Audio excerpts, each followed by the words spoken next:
Good morning to all.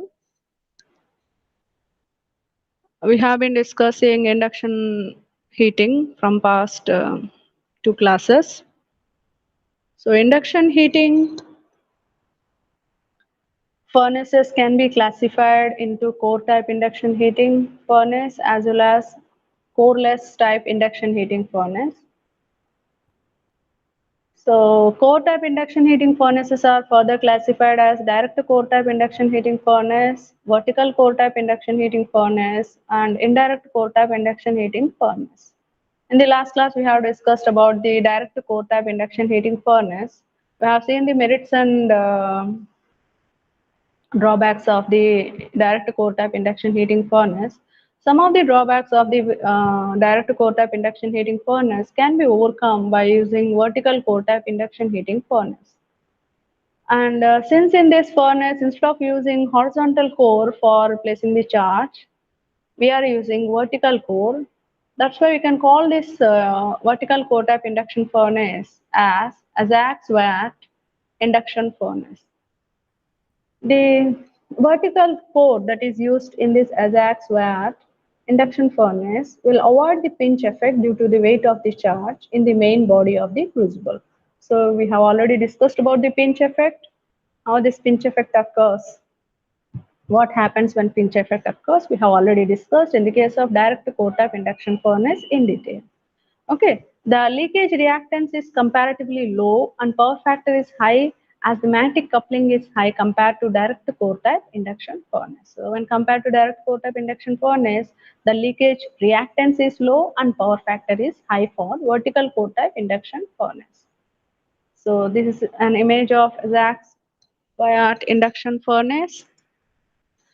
It has iron core similar to our three-phase transformer. In three-phase transformer, there will be three limbs, two outer limbs and one inner limb. Similar to that, in this induction furnace, outer iron core will be there, another outer iron core is there, and an central iron core is there. Okay, similar to three-phase transformer core. The principle of operation of induction heating, as we already know, is same as that of transformer action. Here the only difference here is the secondary winding is replaced by a closed loop of molten metal. You can see this is the molten metal, yellow color. This is the molten metal which is in the form of closed loop. Okay, primary is the inductor coil. You can see an inductor coil here, wound on the central limb of the laminated core, which concentrates the magnetic flux. So this inductor coil acts as the primary, which is wound on the central limb, and this molten metal will act as the secondary. Therefore, when supply is given to the primary, heat is generated in this charge, okay, by the action of heavy induced currents which flow in the channel of molten metal situated between an inductor coil and the furnace lining. Molten metal in the V portion, this is the V portion, acts as short circuit secondary coil. Reversing magnetic field links with the molten metal causes circulation of the induced currents. Therefore, heat is mainly generated in this V section and is rapidly distributed to the metal by convection. Okay. The stirring action takes place by the electromagnetic process. Since the V channel is narrow, small quantity of charge is sufficient to keep the secondary circuit closed. Hence, chances of discontinuity of the circuit are very less. The inside layer of this furnace is lined depending upon the type of the charge that is used. Okay, if I want to heat yellow brass, if my charge is yellow brass, then the inside lining will be clay lining. And if I want to heat red brass, the inside lining will be magnesia and aluminium. Okay, so depending on the chart that I am going to use, the lining, inside lining will vary. So clay lining is used for yellow brass, and magnesia and alumina is used for red brass. The top surface of this furnace is covered with an insulating material which can be removed for admitting the charge. Necessary hydraulic arrangements are usually made for tilting this furnace to take away the molten metal. Okay, whenever we want to tilt this furnace to take away the molten metal, hydraulic arrangement is already connected to this furnace. So using that hydraulic arrangement, we can tilt this furnace to take out the molten metal. Even though it is having complicated construction, it is operating at a power factor of order of 0.8 to 0.83.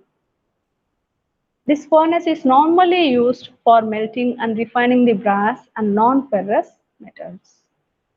Advantages of this furnace is accurate temperature control and reduced metal losses, absence of crucibles. Okay, so in the case of direct core type induction furnace, we have seen that charge is placed in the crucibles. What are all the disadvantages of the crucibles? We have already seen. So crucible is not there in this case of vertical core type induction furnace. That is one of the advantage. Consistent performance and simple control is possible. It is operating at high power factor and pinch effect can be avoided. These are the advantages. And disadvantages is if we want to melt aluminum or alloys which contain aluminum in this vertical core type induction furnace, aluminum oxide will be formed while heating, which tends to adhere the walls of this V channel. Okay, so these are rapidly built up to such an extent such that furnace can no longer be operated. So we cannot melt aluminum or alloys which contain aluminum in this vertical core type induction furnace. That is the drawback. Applications are it is used for melting and refining of non-ferrous metals like brass, copper, and zinc. So this is about vertical core type induction furnace. One more type of core type induction furnace is indirect core type induction furnace. So this is the indirect core type induction furnace. In indirect core type induction furnace, it also operates based on the principle of Faraday's law of electromagnetic induction or mutual induction, we can say. So there is a primary winding through which an AC current is passed, primary winding. Okay, and the secondary winding forms the wall of the container or the furnace, and an iron core links both the primary and the secondary. Okay, this is the iron core which links the container itself is the secondary here. Okay, the heat produced in the secondary winding is transmitted to the charge by radiation. Okay, the heat that is produced in the container of this walls. Okay, wall itself is the secondary here. So heat produced by the secondary will be transmitted to the charge by radiation. This type of furnace is a direct, it has a direct competition with the ordinary resistance furnace. Okay, so mean the heat produced will be equivalent to the resistance furnace which produces the heat. So it consists of magnetic circuit AB, okay, which is detachable magnetic circuit made up of special alloy and is kept inside the chamber of the furnace. And this magnetic circuit loses its magnetic property at certain temperature and regains them again when it is cooled to the same temperature. Okay, when this furnace reaches to critical temperature, the reluctance of this magnetic circuit increases many times and the inductive effect decreases, thereby cutting off the supply heat. Thus, the temperature of this furnace can be easily controlled and by using this magnetic circuit. The magnetic circuit AB is detachable and we can replace it by bars of different alloys having different critical temperature ranging between 400 degrees Celsius to 1000 degrees Celsius, which are employed to have required amount of critical temperature. Okay, so it is an advantage with respect to temperature control without the use of any external control equipment for temperature. We are able to use a detachable magnetic circuit which will control the temperature within this furnace. So let us see the advantages of this furnace. This furnace is simple, foolproof. It is the foolproof method for temperature control and no external temperature control equipment is necessary here. limitations are poor power factor and complicated construction. It has complicated construction, that is one of the limitation. Indirect induction furnace is used for general heat treatment of metallic and other charges. Next one, coreless type induction furnace. So this is coreless type induction furnace. So this coreless type induction furnace doesn't have any core. In this furnace, heat developed in the charge due to the eddy currents will flow through it. The charge of the furnace acts as the secondary. So this is the charge of the furnace. This is the refractory crucible, and this is the heat insulation layer. Okay, and this one. This is the permanent lining with embedded OCP sensor cable. And this is the power coils, that is primary winding, which are placed within the refractory lining. These are the cooling coils. And this is the furnace top. This is the pouring spot. And this is the yoke. There is an earth rod for earth leakage monitoring, and this is the coil case. Okay, so here the this charge itself acts as the secondary winding. There are and this charge is placed in a container.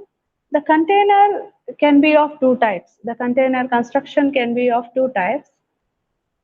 Okay, so the bottom of this container, it can be either conducting or non-conducting. The container in which this charge is filled, okay, the bottom of that container, it can be either conducting or non-conducting.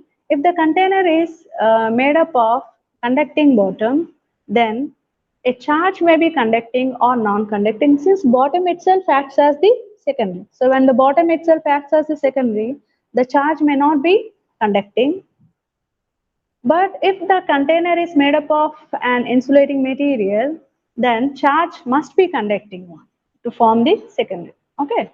So the furnace consists of refractory or ceramic crucible, cylindrical in shape, enclosed within a coil that forms primary of the transformer.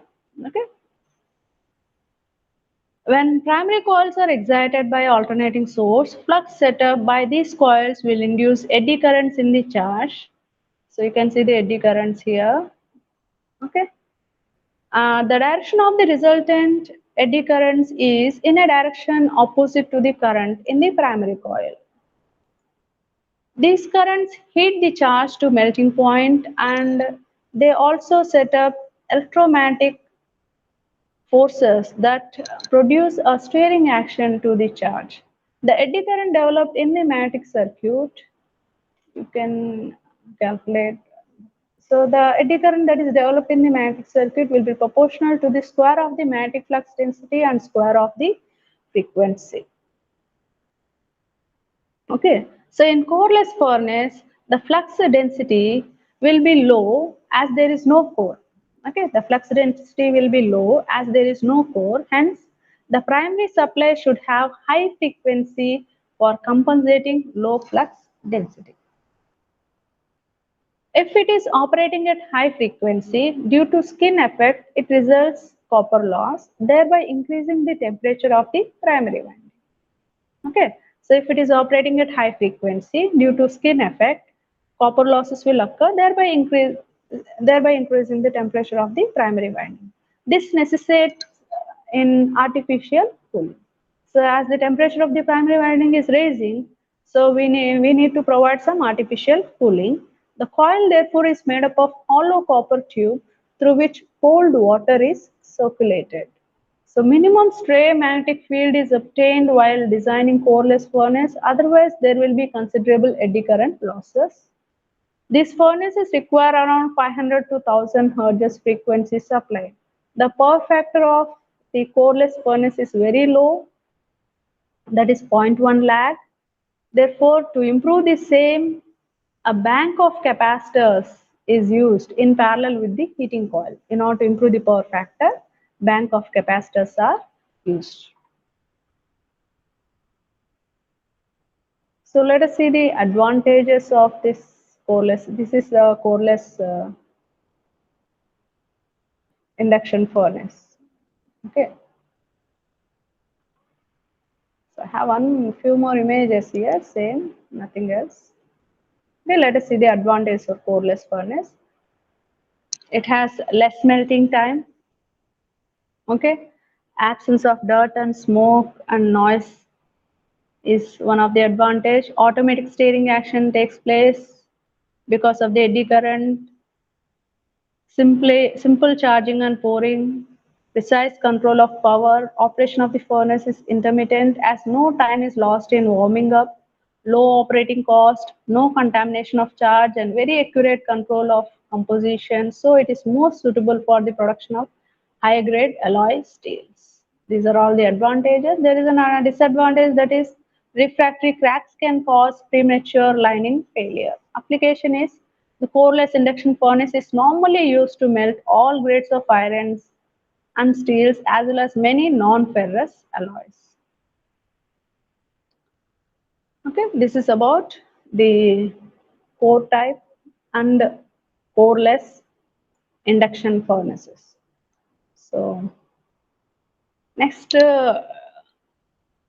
type of heating method, electrical heating method, is dielectric heating. Okay, we can even call this dielectric heating as high frequency capacitance heating. Dielectric heating can also be called as high frequency capacitance heating.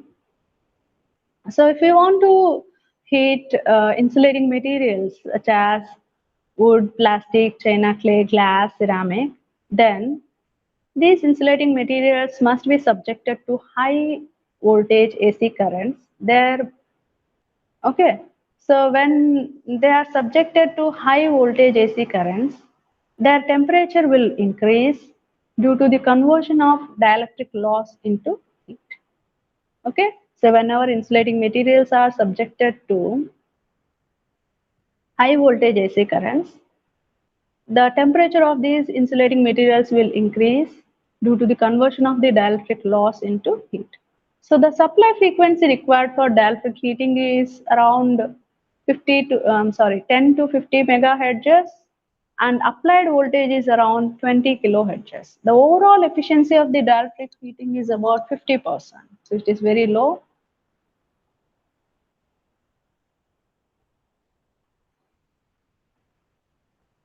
So there is an issue with my system. It is stuck. It is not responding.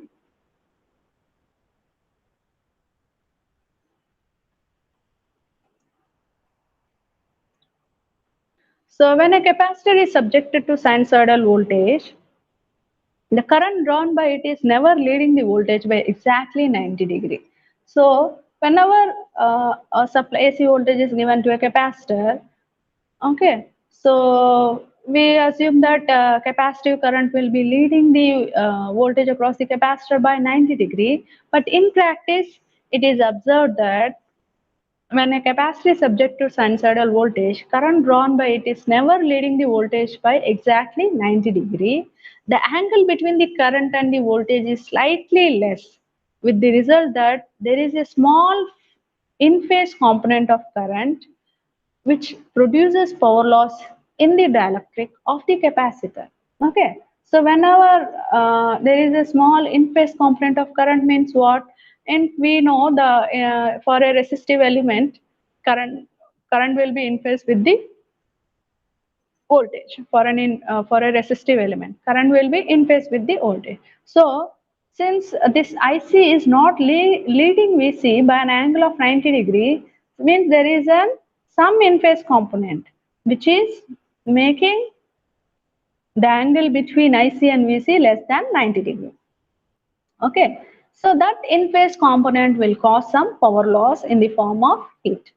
Okay, so at ordinary frequency, means when supply frequency is normal frequency, So when normal frequency is given to a capacitor, okay, so the in phase component will be very less, so power loss will be very less. We can neglect that and we can assume that IC is leading VC by an angle of 90 degree.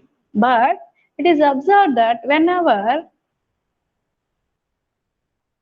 a high frequency is given to the capacitor, okay, so at high frequencies the loss becomes large enough to heat the dielectric, and it is this loss that is utilized in heating the dielectric.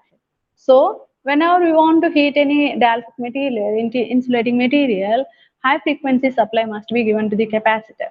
Okay, so the insulating material is placed between two conducting plates, you can see in this image, in order to form a parallel plate capacitor. Okay, so that dielectric loss is dependent upon the frequency, and voltage should also be high voltage and high frequency. Therefore, for obtaining high heating effect, high voltage at high frequency is usually employed. The charge to be heated is placed between two sheet type electrodes, which forms the capacitor here. You can see it. So P is equal to VI cos phi, we can say. Okay. So if I want to measure the power drawn from the supply by this capacitor, P is equal to VI cos phi. Okay, so since we have assumed that there is some in-phase component because of which power loss occurs, you can draw the equivalent circuit for that for this image, or a capacitor which is connected across supply. For that, we can draw the equivalent circuit assuming there is an in-phase component R. Okay, so I coming from the supply is divided into two components now, IC and IR. So we can draw the phasor diagram for that. Okay, IR is in phase with V and IC is leading V by an angle of 90 degree. Okay, so the resultant current that flows in the circuit is I. Okay, so P is equal to VI cos phi. Okay, P is equal to VI cos phi. And what is phi from this phasor diagram? Phi is equal to what? 90 minus delta. Okay, 90 minus delta is the phi.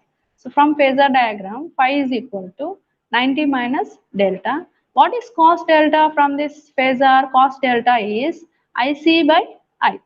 Cos delta is IC by I. So cos delta is IC by I. So what is I? I is equal to IC by cos delta. So phi equal to 90 minus delta, I equal to IC by cos delta. You can substitute this in this equation, I and phi values.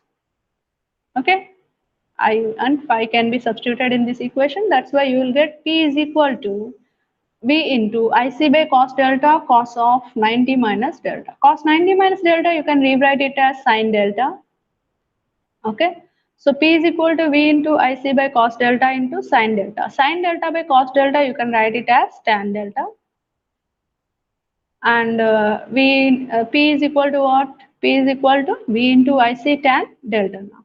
IC is nothing but what? IC is the current across the capacitor. So IC is equal to V by XC. I can replace IC with V by XC. Okay, so XC is the reactance. So P is equal to V into V by XC tan delta. So I can rewrite it as P equal to V square by XC tan delta.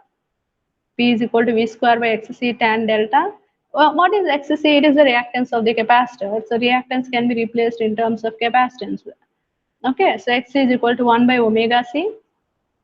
Okay, so P will become P equal to omega C V square tan delta. So omega is what? 2 pi F. Okay, so P is equal to 2 pi F C V square tan delta, where delta is the dielectric angle loss. C is the capacitance that is given by epsilon naught, epsilon R, A by T, where T is the thickness of the dielectric slab, A is the area of the dielectric slab, epsilon R is the relative permittivity, epsilon naught is the absolute permittivity of the vacuum. Okay, you can substitute C in the power equation. P is equal to 2 pi F epsilon naught epsilon R A by T V square tan delta. Okay, so this is the power which is converted into heat here. And since the capacitance is constant and this delta is also constant, dielectric loss, that is the power loss, will be directly proportional to the square of the voltage and frequency. 2 pi is constant. Okay, 2 pi is constant. So it is proportional to V square F. Okay, so if the applied voltage and frequency are increased, dielectric loss will also increase. So the dielectric loss expressed as the tangent of the angle between reactance and the impedance vector of capacitor is called as dissipation factor. That is delta. Tan delta is known as dissipation factor. Okay, so let us see the advantages of this. Uniform heating is obtained, running cost is low, non-conducting materials are heated within a short period, easy heat control. With increase in frequency, heating becomes faster.